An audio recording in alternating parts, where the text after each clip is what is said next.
की दर वेळेला स्क्रीन समोर येणाऱ्या आदिती सुनील तटकरेची, कारण जर तुम्ही क्रेडिट घ्यायला फार तुमच्या भाया फुरफुरत असतील आणि तुम्ही पुढे पुढे करत असाल तर या योजनेमध्ये जो सावळा गोंधळ झालाय आणि यामुळे सर्वसामान्य लोकांच्या खिशातले जे पैसे गेलेत त्याला जबाबदार कोण असेल?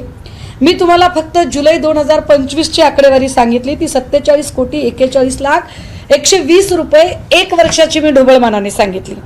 पुढची आकडेवारी याच्यापेक्षा धक्कादायक आहे. आता पुन्हा नव्याने काही लाडक्या बहिणी अपात्र ठरवलेल्या आहेत. या बहिणी अपात्र ठरवताना साधारणतः 71 लाख महिला एवढा आकडा आहे. 71 लाख म्हणजे हा प्रचंड मोठा आकडा आहे. 1 कोटीच्या जवळपासचा आकडा होतोय.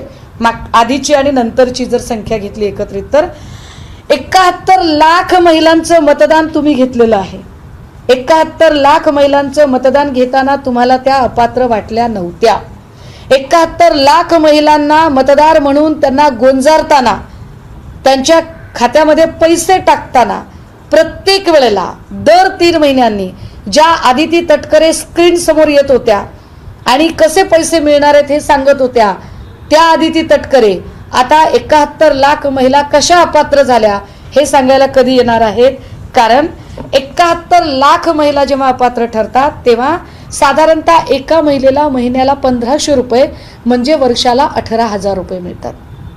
एका वर्षाचे एका महिलेचे 18,000 रुपये म्हणजेच 71 लाख महिलांचे एका वर्षाचे 127 कोटी 80 लाख रुपये होतात. हे एका वर्षाचे झाले. योजना 2 वर्षांपासून चालू.